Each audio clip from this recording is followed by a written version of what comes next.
នីតិថ្ងៃត្រង់ចង់ដឹងរាសីខ្ញុំយ៉ាងណាសូមជូនបាទអស់លោកអ្នកនាងកញ្ញាប្រិមិត្តពុកម៉ែអ៊ំពូមីងប្អូនជីទីមិត្តរីប្រិមិត្តដែលស្ដាប់ជីទីស្នេហានិងជីទីរាប់អានតាមរយៈនីតិថ្ងៃត្រង់ចង់ដឹងរាសីខ្ញុំយ៉ាងណាបានធ្វើឲ្យអស់លោកអ្នកនាងគ្រប់សតបណៈទាំងក្នុងប្រទេសនិងក្រៅប្រទេសកំពុងតែចាប់អារម្មណ៍មកកាន់កម្មវិធីដ៏ល្អផ្លែចម្លាច់អារម្មណ៍ដែលអស់លោកអ្នកនាងកញ្ញាតែងតែទន្ទឹងរង់ចាំពីមួយថ្ងៃពីមួយសប្តាហ៍ពីមួយខែរហូតដល់មួយឆ្នាំបាទជាការធម្មតានាពេលព្រឹកព្រលឹមអស់លោកអ្នកនាងកញ្ញាច្រើនតែបំពេញភារកិច្ចកាតព្វកិច្ចរបស់អស់លោកគ្រប់គ្នា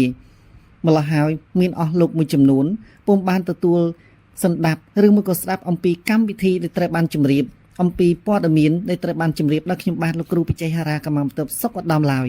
មានតែពេលវេលាថ្ងៃត្រង់មួយដែលអស់លោកនាងកញ្ញាកំពុងតែសម្រាកបាទបន្ទាប់ពីញ៉ាំអាហារឬមួយក៏បរិភោគអាហារពេលថ្ងៃត្រង់ក្នុងពេលដែលកំពុងបរិភោគនោះអស់លោកនាងកញ្ញាក៏បានផ្ទៀងនៅសតញ្ញអារម្មណ៍របស់អស់លោកនាងកញ្ញាឬមួយក៏សតារបស់អស់លោកនាងកញ្ញានិយាយចំគឺត្រចៀកកំពុងតែយកចិត្តទុកដាក់មកលើកម្មវិធីរបស់យើងខ្ញុំថាតើថ្ងៃត្រង់នេះក្នុងរាសីរបស់អស់លោកនាងកញ្ញាតើមានរាសីយ៉ាងណាតើពិតប្រាកដដែរឬទេបាទដូច្នេះនីតិដែលត្រូវបានជម្រាបរៀបរាប់ដោយខ្ញុំបាទលោកគ្រូបច្ចេកហារាកម្មបន្ទប់ស្ដំបាទបំពេញនៅចំណង់ចំណូលចិត្តម្ហូបអាហារដ៏ឆ្ងាញ់ប្លែកចម្លាច់អារម្មណ៍ជូនដល់អស់លោកនាងកញ្ញាដើម្បីធ្វើឲ្យអស់លោកនាងកញ្ញាកាន់តែពិសាបាយកាន់តែមានរសជាតិឈ្ងុយឆ្ងាញ់ពិសាហើយមានចំណាប់អារម្មណ៍មកកាន់កម្មវិធីរបស់ខ្ញុំបាទដើម្បីកុំឲ្យអស់លោកនាងកញ្ញាទន្ទឹងរង់ចាំយូរខ្ញុំបាទក៏សូមបរិយាយជម្រាបអំពីការទូទាយជោគជតារិស័យបាទភាគ2នេះពេលឥឡូវនេះសូមអញ្ជើញស្ដាប់ដូចតទៅទទួលបំណងស្រាយតាមរយៈឆ្នាំរកាវិញម្ដងថាតើវាសនាជោគជតារិស័យអស់លោកនាងកញ្ញាសម្រាប់ឆ្នាំរកាគឺចាប់ពីថ្ងៃទី1ខែ5 2025ត្រូវទទួលបាននៅវាសនាឧត្តមដំយ៉ាងណាសូមអញ្ជើញស្ដាប់ពីនីតិយើងដូចតទៅបាទរការិស័យរបស់អស់លោកនាងកញ្ញាគឺមានវាសនាខ្ពង់ពោះរងរឿងដំគឺល្អបង្គួរលេខសំណាងរបស់អស់លោកនាងកញ្ញាគឺលេខ792បាទអញ្ជើញសះចេញបេះដូងភ្លាមៗកុំបងអាយបងអង្គយូបាទនឹងជំរុញឲ្យធម្មពលកាន់តែសុក្រិតភាពជួយជំរុញវាសនានិងរិស័យរបស់អស់លោកនាងកញ្ញាឲ្យកាន់តែខ្ពង់ពោះរងរឿងឧត្តមឧត្តមបាទពណ៌សំណាងគឺពណ៌លឿងនិងទឹកប៊ិចចាស់រួមជាមួយពណ៌សផងដែរក្នុងនោះថ្ងៃហេងគឺថ្ងៃពុធថ្ងៃហាមគឺថ្ងៃសៅរ៍ទិសហេងគឺទិសខាងកើតទិសហាមគឺទិសខាងលិចបាទក្នុងនោះផងដែរសម្រាប់ការងារបាទជាមន្ត្រីរាជការឬមួយក៏បុគ្គលិកក្រុមហ៊ុនស៊ីវិលការលក់ដូរជាអាជីវករពាណិជ្ជករសិតសឹងតែទទួលបានសុភមង្គលបាទមានចំណុចវិជ្ជមានយ៉ាងច្រើនសម្រាប់អស់លោកនាងកញ្ញាបញ្ហាលុយកាក់ក៏គ្មានអ្វីមួយជាជំនួបដែលត្រូវជួបក្នុងលក្ខណៈអសន្តិភាពនៅក្នុងសង្គមចិត្តរបស់អស់លោកនាងកញ្ញាផងដែរមានន័យថាលុយកាក់ចាយវាយពេញបរិបូរណ៍ស្នេហាពោពេញទៅដោយចំណុចល្អៗយ៉ាងច្រើនយល់ចិត្តគ្នានិយាយស្ដាប់គ្នាបានរីឯសុខភាពរបស់អស់លោកនាងកញ្ញាកាន់តែបោះជំហានឈានឆ្ពោះទៅមុខដែលកាលពីមុនអស់លោកនាងកញ្ញាច្រើនតែចុកស្មាឈឺខ្នងរយជើងចុកជើងជាដើមក៏ប៉ុន្តែឥឡូវនេះដោយសារតែរិស័យរបស់អស់លោកនាងកញ្ញាបាទកំពុងតែបោះជំហានឈានឆ្ពោះទៅមុខដូច្នេះជំងឺទាំងនោះហាក់បីដូចជាខ្លាចរត់ថយក្រោយអស់ជាបណ្ដាបាទក៏ប៉ុន្តែចំពោះដំណើរកំសាន្តយកល្អគួរតែនៅក្នុងផ្ទះមួយរយៈដើម្បីកំដរបរិយាកាសនៅក្នុងសង្គមគ្រួសារបាទការដើរលេងនៅក្នុងពេលនេះមិនប្រពៃសម្រាប់ឆ្នាំរកាទេបាទខ្ញុំសូមជម្រាបជូនដល់អស់លោកនាងកញ្ញាបាទសម្រាប់ម៉ោងហេងគឺម៉ោង6:12នាទីពេលព្រឹកម៉ោង10:26នាទីពេលព្រឹកម៉ោង1:26នាទីពេលរសៀលម៉ោង4:32នាទីពេលរសៀលម៉ោង9:27នាទីពេលយប់ម៉ោង11:34នាទីពេលយប់ម៉ោង12:06នាទីពេលជាងពាក់កណ្ដាលអាធ្រាត្រម៉ោងហាមគឺម៉ោង3:07នាទីពេលព្រឹកម៉ោង5:23នាទីពេលព្រឹកម៉ោង8:11នាទីពេលព្រឹកម៉ោង3:25នាទីពេលថ្ងៃរសៀលម៉ោង5:05នាទីពេលល្ងាចម៉ោង12:07នាទីពេលយប់ក្នុងនោះផងដែរអស់លោកនាងកញ្ញាអាចអញ្ជើញចូលរួមបានគ្រប់កម្មវិធីសូមជម្រាបឆ្នាំរកាឆុងជាមួយថោះកបជាមួយរោងរកា56អស់លោកនាងកញ្ញាដែលមានអាយុ56ឆ្នាំកើតឆ្នាំរកាច្រើនតែមានវាសនាអភ័ព្វស្នេហ៍គ្មានគូស្រករពិតប្រាកដ ដូច្នេះអស់លោកនាងកញ្ញាប្រសិនបើមានក្តីកង្វល់ខ្វល់ដោយប្រការណាមួយកុំភ្លេចអញ្ជើញលើកទូរស័ព្ទភ្ជាប់ទំនាក់ទំនង Telegram ជាមួយខ្ញុំតាមរយៈលេខ012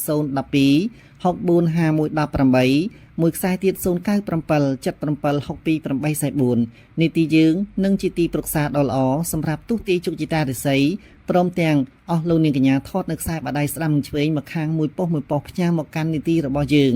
បាទមិនតែប៉ុណ្ណោះទៀតសោតប្រសិនបើអស់លោកនាងកញ្ញាត្រូវការកន្សែងយ័ន្តកន្សែងស្នេហ៍ឬមួយក៏កិច្ចផ្សេងនីតិយើងអាចធ្វើជូនបានក៏ប៉ុន្តែរាល់ការទូទាយក្តីការដែលត្រូវបំពេញកិច្ចដើម្បីជាស្នេហ៍ក្តីជាការលក់ដូរក្តីគឺនីតិយើងមិនអាចធ្វើជូនដល់អស់លោកអ្នកណាដែលមិនត្រូវបានផ្ដល់នៅកម្រៃជាកំណល់ជូនគ្រូនោះគឺនីតិយើងមិនបានទទួលធ្វើនិងមើលជូនឡើយទទួលបំណក់ស្រាយតាមរយៈឆ្នាំរកាវិញម្ដងថាតើវាសនាជោគជតារិស័យអស់លោកនាងកញ្ញាសម្រាប់ឆ្នាំរកាគឺចាប់ពីថ្ងៃទី1ខែ5 2025ត្រូវទទួលបាននៅវាសនាឧត្តមយ៉ាងណាសូមអញ្ជើញស្ដាប់ពីនីតិយើងដូចតទៅបាទរការិស័យរបស់អស់លោកនាងកញ្ញាគឺមានវាសនាខ្ពង់ខ្ពស់រងរឿងដងដំគឺល្អបង្គួរលេខសំណាងរបស់អស់លោកនាងកញ្ញាគឺលេខ792បាទអញ្ជើញសះចេញបេដងភ្លាមកុំបងអែបងអង្គយូបាទនឹងជំរុញឲ្យធម្មពលកាន់តែសុក្រិតភាពជួយជំរុញវាសនានិងរិស័យរបស់អស់លោកនាងកញ្ញាឲ្យកាន់តែខ្ពង់ខ្ពស់រងរឿងឧត្តមឧត្តមបាទពណ៌សំណាងគឺពណ៌លឿងនិងទឹកប៊ិចចាស់រួមជាមួយពណ៌សផងដែរក្នុងនោះថ្ងៃហេងគឺថ្ងៃពុធថ្ងៃហាមគឺថ្ងៃសៅរ៍ទិសហេងគឺទិសខាងកើតទិសហាមគឺទិសខាងលិចបាទក្នុងនោះផងដែរសម្រាប់ការងារបាទជាមន្ត្រីរាជការឬមួយក៏បុគ្គលិកក្រុមហ៊ុនស៊ីវិលការលក់ដូរជាអាជីវករពាណិជ្ជករសិតសឹងតែទទួលបានសុភមង្គលបាទមានចំណុចវិជ្ជមានយ៉ាងច្រើនសម្រាប់អស់លោកនាងកញ្ញាបញ្ហាលុយកាក់ក៏គ្មានអ្វីមួយជាជំនួបដែលត្រូវជួបក្នុងលក្ខណៈអសន្តិភាពនៅក្នុងសង្គមចិត្តរបស់អស់លោកនាងកញ្ញាផងដែរមានន័យថាលុយកាក់ចាយវាយពេញបរិបូរណ៍ស្នេហាពោពេញទៅដោយចំណុចល្អៗយ៉ាងច្រើនយល់ចិត្តគ្នានិយាយស្ដាប់គ្នាបានរីឯសុខភាពរបស់អស់លោកនាងកញ្ញាកាន់តែបោះជំហានឈានឆ្ពោះទៅមុខដែលកាលពីមុនអស់លោកនាងកញ្ញាច្រើនតែចុកស្មាឈឺខ្នងរយជើងចុកជើងជាដើមក៏ប៉ុន្តែឥឡូវនេះដោយសារតែរិស័យរបស់អស់លោកនាងកញ្ញាបាទកំពុងតែបោះជំហានឈានឆ្ពោះទៅមុខដូច្នេះជំងឺទាំងនោះហាក់បីដូចជាខ្លាចរត់ថយក្រោយអស់ជាបណ្ដាបាទក៏ប៉ុន្តែចំពោះដំណើរកំសាន្តយកល្អគួរតែនៅក្នុងផ្ទះមួយរយៈដើម្បីកំដរបរិយាកាសនៅក្នុងសង្គមគ្រួសារបាទការដើរលេងនៅក្នុងពេលនេះមិនប្រពៃសម្រាប់ឆ្នាំរកាទេបាទខ្ញុំសូមជម្រាបជូនដល់អស់លោកនាងកញ្ញាបាទសម្រាប់ម៉ោងហេងគឺម៉ោង6:12នាទីពេលព្រឹកម៉ោង10:26នាទីពេលព្រឹកម៉ោង1:26នាទីពេលរសៀលម៉ោង4:32នាទីពេលរសៀលម៉ោង9:27នាទីពេលយប់ម៉ោង11:34នាទីពេលយប់ម៉ោង12:06នាទីពេលជាងពាក់កណ្ដាលអាធ្រាត្រម៉ោងហាមគឺម៉ោង3:07នាទីពេលព្រឹកម៉ោង5:23នាទីពេលព្រឹកម៉ោង8:11នាទីពេលព្រឹកម៉ោង3:25នាទីពេលថ្ងៃរសៀលម៉ោង5:05នាទីពេលល្ងាចម៉ោង12:07នាទីពេលយប់ក្នុងនោះផងដែរអស់លោកនាងកញ្ញាអាចអញ្ជើញចូលរួមបានគ្រប់កម្មវិធីសូមជម្រាបឆ្នាំរកាឆុងជាមួយថោះកបជាមួយរោងរកា56អស់លោកនាងកញ្ញាដែលមានអាយុ56ឆ្នាំកើតឆ្នាំរកាច្រើនតែមានវាសនាអភ័ព្វស្នេហ៍គ្មានគូស្រករពិតប្រាកដដូច្នេះអស់លោកនាងកញ្ញាប្រសិនបើមានក្តីកង្វល់ខ្វល់ដោយប្រការណាមួយកុំភ្លេចអញ្ជើញលើកទូរស័ព្ទភ្ជាប់ទំនាក់ទំនង Telegram ជាមួយខ្ញុំតាមរយៈលេខ012